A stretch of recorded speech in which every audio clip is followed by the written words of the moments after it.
Жыл сайын қазақстандықтар 30 тамыз күні Конституция күнін тойлайды. Бұл мерекенің еліміз үшін маңызы зор, өйткені ата заң алтын тұғырымыз. Ата заңымыз тәуелсіздігіміз бен тұтастығымыздың, елдегі тұрақтылық пен татулықтың берік тұтқасы. Дәстүрден жаңылмай, осы жолда 90 жылдық тарихы бар Махамбет университеті атаулы мерекені жоспарға сай кең көлемде өткізді.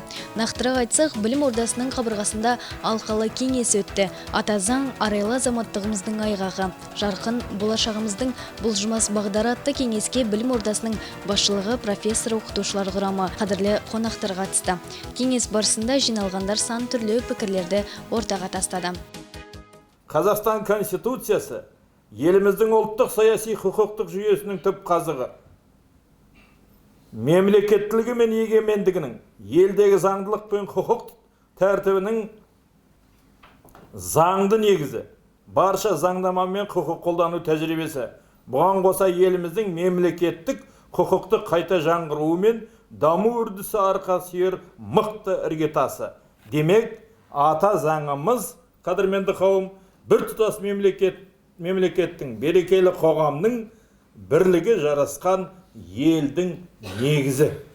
Келелі кездесу аясында қатысушылар Қазақстандағы конституциялық құрылыстың өзекті мәселелеріне жіті тоқталды. Айтуларынша, әділетті Қазақстан конституциясы ұлттық рухымыздың адастырмас темірқазығы. Оған қоса сөз алғандар конституция адам мен азаматтың құқықтары мен бостандықтарының кепілі екенін айтады. Бір анығы, бұл күн еліміздің әр азаматы үшін айтулы күн. Бұл баршаға ортақ мемлекеттік мереке.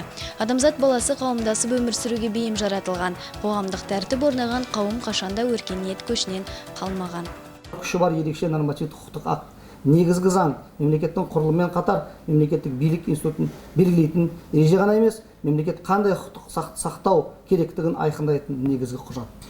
Конституция нормаларының жүзеге асыруы қоғам мен мемлекеттің өркендеуіне, адам құндылығының сақталуына, бірлік пен тұрақтылыққа жол ашады.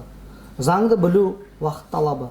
Бүгінгі таңда Қазақстан Республикасында демократияға бағытталған құқықтық мемлекет құру идеясын жүзеге асыру үшін әрбір азамат өз құқықтарын білуі, тиісті санасын қалыптастыруы қажет. Азаматтың міндеті талаптарды бұзбау, бірақ екінші жағын өз міндеттерін орындау. Өйткені заң өмір азығы, заңның күші оның адалдығы мен әділдігінде. Заңның негізгі мақсаттары қоғамдағы әртүрлі сипаттағы адамдарды салауатты өмір салтына тәрбиелеу. Сандарды сөйлетсек, ағымдағы Конституция 1995 жылы 30 тамыз күні жалпы халықтық референдум негізінде қабылданды және 5 қыркүйек күні өз күшіне енді.